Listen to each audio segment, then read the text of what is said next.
दोस्तों, यूजीसी नियमों पर सुप्रीम कोर्ट ने बेशक यूजीसी को डांट लगा दी हो, इस मामले में मेरी राय है कि इस तरह के नियम बनाकर बीजेपी ने खुदकुशी करने की कोशिश की है। अब बेशक बीजेपी ये मना कर सकती है कि नहीं, हमने तो नहीं किया, यूजीसी ने किया। अरे भाई, तुम्हारे शिक्षा मंत्रालय के अंडर में ही तो आता है। तो नियम क्या है? तो जो शिकायत करेगा, शिकायत सच हो या झूठी, दोषी उसे ही माना जाएगा जिसके खिलाफ शिकायत हुई है। धर्मेंद्र प्रधान जो मंत्री हैं, शिक्षा मंत्री, कहते हैं भेदभाव नहीं होने देंगे। अरे धर्मेंद्र प्रधान, मान भी लें कि ऐसा घटिया कानून बनाने के बाद भी तुम भेदभाव नहीं होने दोगे, तो तुम जिंदगी भर इसी मिनिस्ट्री में रहोगे क्या? जिंदगी भर मंत्री रहोगे तुमने तो जो कांड किया है उसके बाद मोदी को सीधे रास्ता दिखा देना चाहिए था तुमको, तुम जैसे अक्षम आदमी को। जब तुमने कानून ही भेदभाव वाला बनाया था तो उसका लोग मिसयूज नहीं, यूज ही करेंगे सब, क्योंकि तुमने नियम बनाए ही ऐसे हैं और इसीलिए बनाए हैं कि सवर्णों के बच्चों को हायर एजुकेशन लेने से रोका जाए और वो डर डर कर रहें, और न सिर्फ रोका जाए बल्कि जेल तक भेजा जाए। अब दोस्तों, ये शिक्षा मंत्री जी जो हैं, ये खुद पिछड़ी जाति से हैं और हमारे प्रधानमंत्री भी पिछड़ी जाति से हैं, लेकिन धर्मेंद्र प्रधान को इतनी जल्दी है सो कॉल्ड पिछड़ों को आगे लाने की कि तर्क बुद्धि सब किनारे रखकर बस लग गए सवर्णों को पलीता लगाने के चक्कर में। मोदी जी, रोक लीजिए इसको। आपका मंत्री कांग्रेस की तरफ से प्लांटेड आदमी लगता है मुझे। हो सकता है कांग्रेस ने या समाजवादी पार्टी का भी हो सकता है इसे प्लांट किया हो। अरे शिक्षा मंत्री रहते जो काम था तुम्हारा वो तो तुमने किया नहीं। संघ ने कितना समझा बुझाकर तुम्हें भेजा था कि अंग्रेजों और कम्युनिस्टों के लिखे इतिहास को बदलो, सच इतिहास लिखो।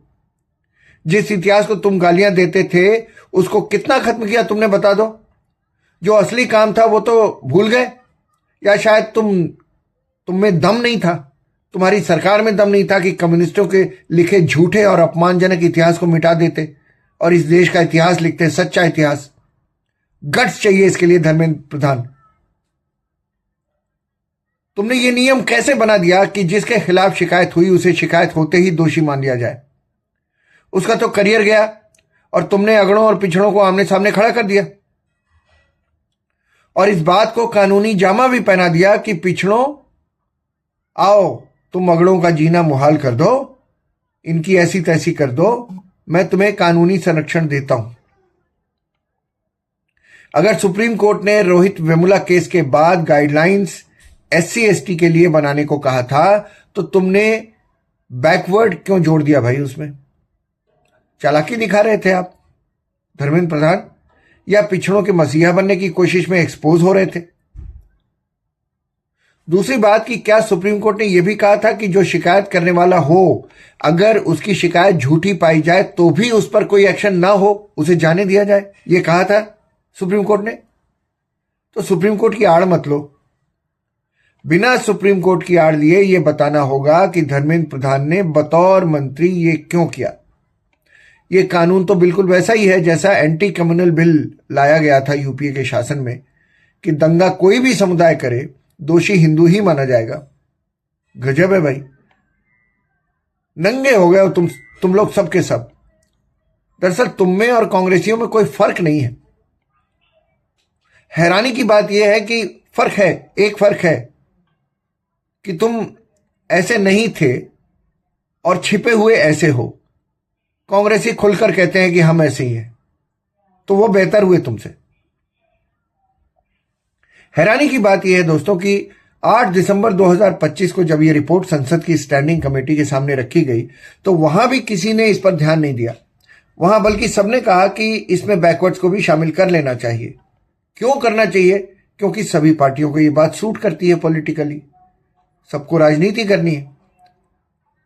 हैरानी इस बात पर भी होती है कि 2012 की जो गाइडलाइंस थी वो रोहित वेमुला के सुसाइड के बाद बनी थी, लेकिन रोहित वेमुला के सुसाइड लेटर में कहीं भी ये नहीं लिखा कि उनको सवर्णों ने प्रताड़ित किया, इसलिए वो सुसाइड कर रहे हैं।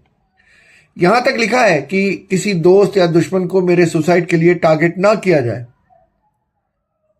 अब उस समय वहां टीआरएस की सरकार थी, अभी कांग्रेस की सरकार है। बीजेपी की तो रही नहीं, बीजेपी की तो कोई सरकार नहीं थी वहां, और पुलिस ने क्लोजर रिपोर्ट दाखिल कर दी, तो बीजेपी की सरकार तो थी नहीं भाई। तो आप ये तो कह नहीं सकते कि बीजेपी के दबाव में ऐसा हुआ। क्लोजर रिपोर्ट में साफ लिखा है कि कहीं से कोई ऐसा सबूत नहीं मिला जिससे कहा जा सके कि सुसाइड प्रताड़ना के चलते हुआ।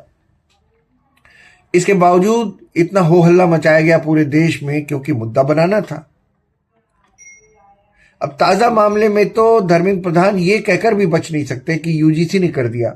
हम क्या करें साहब, यूजीसी का कोई चेयरमैन है ही नहीं पिछले कुछ अरसे से दोस्तों, मैं आपको बता दूं, और मंत्रालय का ही एक अफसर इसे देख रहा है, तो इसकी जिम्मेदारी तो लेनी होगी मंत्री जी को, उनका ही अफसर है। हैरानी इस बात को लेकर जरूर है कि संसदीय समिति में चेयरमैन बेशक दिग्विजय सिंह हो, जो मेंबर्स थे उनमें से किसी ने यह क्यों नहीं देखा जो सुप्रीम कोर्ट ने एक निगाह में देखकर कह दिया। उस कमेटी में कुल 30 सदस्य थे दोस्तों, इनमें राज्यसभा से 9 सांसद और लोकसभा से 21 सांसद थे हैं। इनमें बीजेपी के 16 सांसद थे, कांग्रेस के 6, कांग्रेस के 4, समाजवादी पार्टी के 3, तृणमूल के 2, सीपीएम के 1, डीएमके के 1, एनसीपी अजीत के 1, एनसीपी शरद के 1 और आम आदमी पार्टी की 1 पूर्व सदस्य। तो बीजेपी के रविशंकर प्रसाद भी थे, बांसुरी स्वराज भी थी। आसान भाषा में समझे दोस्तों तो समिति में सत्ताधारी भाजपा के नेताओं की संख्या 50% से ज्यादा थी। इसके 2 मतलब हो सकते हैं। एक कि बीजेपी के सभी 16 सांसदों की मंशा ऐसा ही कानून बनाने की थी, एक तो यह माना जा सकता है। दूसरा कि इनमें से किसी ने यह नियम पढ़े ही नहीं, 16 के 16 एमपी ने बीजेपी के पढ़े ही नहीं और ओके कर दिया। मुझे ये दूसरी संभावना ज्यादा जचती है होती हुई, लेकिन यह संभावना बीजेपी के खोखले हो रहे नालायक सांसदों की कलई भी खोलती है, उनको एक्सपोज भी करती है। सांसद बनने के बाद भी कामकाज में इनको कोई रुचि नहीं है। आई डाउट कि इन 16 सांसदों में से किसी ने इन नियमों को कायदे से पढ़ा भी होगा। यह भी कंपेयर नहीं किया होगा कि सुप्रीम कोर्ट ने क्या करने को कहा था और हम क्या करने जा रहे हैं। भाई सुप्रीम कोर्ट ने तो बैकवर्ड शब्द डालने को नहीं कहा था, वो निर्देश तो सिर्फ SC ST के लिए था। तो किसी ने यह भी नहीं देखा कि दरअसल इसमें लिखा क्या है। आप ये समझ लीजिए, आपके सांसद इतने काबिल हैं कि उन्होंने पढ़ना भी जरूरी नहीं समझा कि जिस मीटिंग में जा रहे हैं उसमें पढ़ तो लें कि किस चीज पर चर्चा होनी है।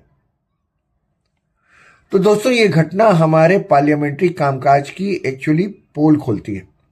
ये घटना ये भी बताती है कि हम जिन्हें भेजते हैं चुनकर वो थोड़े से भी जिम्मेदार नहीं है। शायद कोई अफसर होता इनकी जगह तो अब तक तो नप गया होता, लेकिन सांसद हैं, कैसे कोई पूछ सकता है भला। तो मेरा मानना है कि ये वक्त है ये जान लेने का कि ये चुने हुए लोग जनता की तकलीफों के बारे में कितने चिंतित हैं, कितने जानकार हैं। एक प्रोविजन और है इन नियमों का कि जिस छात्र के खिलाफ शिकायत हुई है, अगर उसके खिलाफ कोई एक्शन कॉलेज या यूनिवर्सिटी नहीं लेती है तो उस संस्थान को उसकी डिग्री देने की ताकत वापस ले ली जाएगी।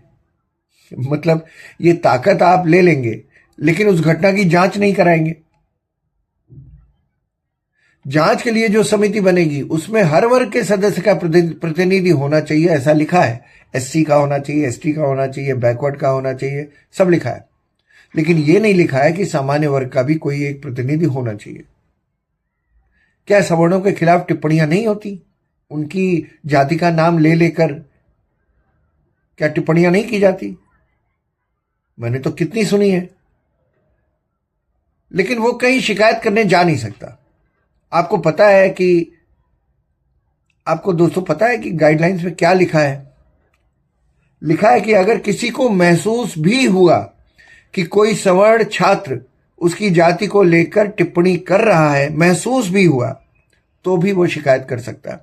अब महसूस होने को किस तरह से आप कोर्ट में महसूस होने को किस तरह से आप परिभाषित करेंगे? मैं इसीलिए कह रहा हूं कि इतने पढ़े लिखे सांसद किसी काम के नहीं है, नालायक हैं। इन्होंने देखा तक नहीं उसे। और ये पीनल कोड है कि वो शिकायत कर सकता है। पीनल कोड, इसका मतलब पुलिस सीधी इन्वॉल्व हो गई है। इसीलिए दोस्तों जाति वाली पिच बीजेपी के लिए बड़ी खुरदुरी है, ऊबड़ खाबड़ है। इस पिच पर पहले से ही बड़े बड़े महंत खड़े हुए हैं, बैटिंग कर रहे हैं। उस पिच पर बॉल कभी भी उछलकर आपको कहीं भी लग सकती है, चोट लग सकती है। तो बीजेपी को उस पिच पर जाना ही नहीं चाहिए था। ये मैं राजनीति की बात कर रहा हूं आपको। बीजेपी की राजनीति तो हिंदुत्व वाली पिच थी, उसे छोड़कर इस पिच पर खेलने ना आए, ये बिन मांगे मेरी सलाह है। अगर राजनीति खोज रहे हो कि सबसे बड़े बैकवर्ड्स के चैंपियन हो जाएंगे आप, being a backward education minister. चिंता इस बात की है कि जिस एजेंडे को राहुल गांधी इतने दिनों से लाने की कोशिश कर रहे थे, लेकिन एजेंडा बना नहीं पा रहे थे पूरे देश में, उस एजेंडे को बीजेपी की सरकार ने प्लेट में रखकर राहुल गांधी को दे दिया। ये चिंता है, पूरे देश में हो गई बात अभी। जहां एक और मोदी की सरकार विकास के कामों को लेकर आगे बढ़ रही थी, जहां एक और पूरी दुनिया में इस बात की चर्चा है कि भारत का ग्रोथ रेट सबसे ज्यादा रहने वाला है और अगले 2 साल तक सबसे ज्यादा रहने वाला है, तो वहां चलिए पहले जात जात खेल लेते हैं। तू किस जात का है, मैं किस जात का हूं, तू पिछड़ा ज्यादा है कि मैं पिछड़ा ज्यादा हूं, तू अगड़ा है कि मैं अगड़ा हूं। पूरा देश इस पर विमर्श कर रहा है। किसी एक पार्टी का, किसी एक शख्स की मूर्खता से क्या होने जा रहा था, आप जरा ये सोचिए।